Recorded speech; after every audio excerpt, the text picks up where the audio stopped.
Thank you for joining us. I really enjoyed your speech today. It was really fantastic to listen to. Very good, thank you. Thanks for having me. What do you think are the top tips that you would recommend to an agent coming into the market?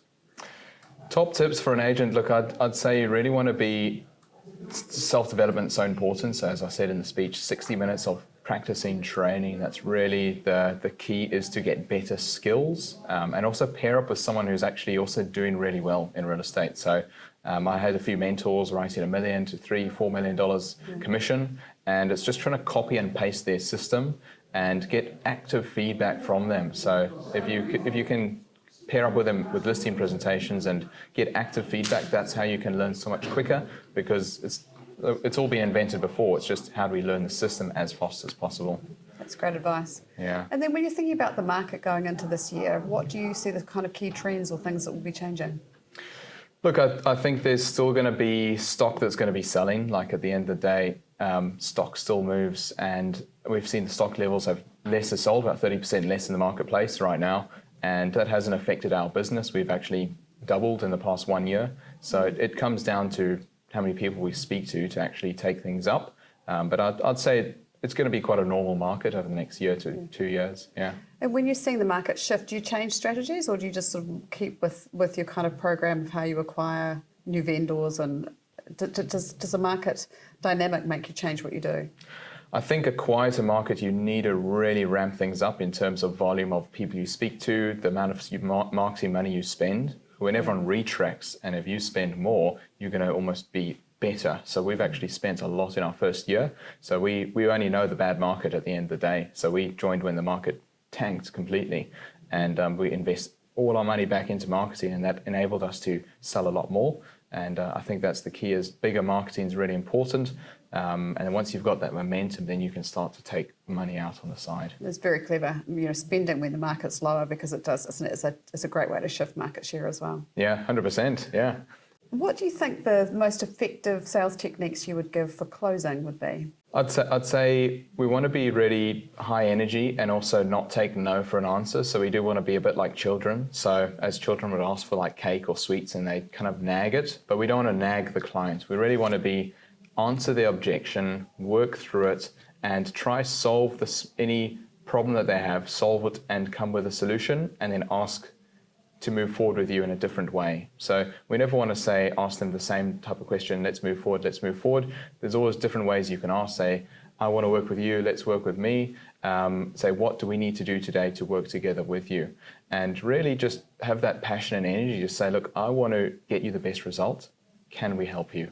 And try to be genuine and look them in the eye, have eye contact, smile, and yeah, I'd say that's kind of the keys to the closing part at the end. Yeah, that's very cool. Yeah. And today you talked about different things that you do from a lead generation standpoint. What do you think your favourite is? I'd say my favourite is the one that creates the most leverage and is the least hassle. So I mean, in terms of sending letters, our machine would fold 1,000 letters per hour. And we would send 3,000 a week, and I don't need to do I just send the PDF file through, someone would print it, someone would fold it, then 5 or 6 people deliver them. So I don't need to do anything. The only thing I do is I just answer the phone call from the client. So the easiest one is probably my favorite. It's just digital, sending out 7,000 text messages and then 2,000 letters a week, and just trying to make it, just take all the systems out and just let it get done, and then you get the phone calls.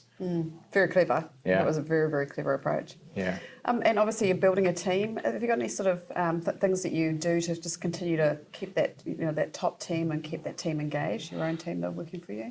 Yeah, so it comes from the top down. So I've read books on, say, building team, managing teams, and so we really want to be a good role model. And if you've got the good skills to impart to others, if your skills are not good, you can't really train others to be in the good team. So the first thing comes from getting yourself on a position to be a good leader. And then once you've done that and kind of read books or help speak to mentors, then trying to find someone that you connect with and is also hungry as you. So we really want to focus on that similar interest. And I found my first associate, Aidan, he came from the hospitality industry for 10 years, 0 real estate experience. Didn't have a license, and he joined my team as just doing a cold calling prospecting. But he had a firm handshake, good smile, and was just full of energy every day. He's there, 8 a.m., to 6, 7 p.m. at night, and he's got good energy. And he says, look, it's not complicated. We just need energy, a smile, and be genuine. And he's had a lot of hospitality experience, so that helps a lot. And he's one of the best associates that's joined the team. That's great. A great story. And then how do you stay motivated yourself? I'd say with motivation, we kind of want to be exercising, so I try exercise at least 5-6 times a week. I'm training to run a 100-kilometer race in the next few days, hopefully. And I'd say also having the down times where you catch up and network with other influential or people, role models. So I've got a podcast where I also try interview people that I aspire to be, and that's a way to kind of connect with other new people. And then try to keep a healthy lifestyle, and then also connect with other people. Yeah. Great answer. Yeah. Maybe at the end of it, is there anything else that you want to add, or that you think would be helpful for someone watching this? Yeah, I'd say in terms of the speaking, I mean, I was a little bit nervous coming up here, but I think the easy thing was, because I've done so much training, I've probably done public speaking 100 times and it's all about the practice that makes things really more familiar. So the more we practice, the better we get. And we've got to view, say, life and real estate like a sport. So it's just like soccer. You might miss the goal, you might get it in, but the guy that's out there practicing every day is going to get better and better, because it is all a bit of a game. And the more we can view it as a game and view getting the client or doing the cold calls to get the lead, door knocking, if you view it as a game, then it becomes more fun, because at the end of the day, it is just a game to try and get an end result and try and have fun on the way. So I'd say that's kind of the last thoughts to leave with. Thank you. That's amazing. Thank you.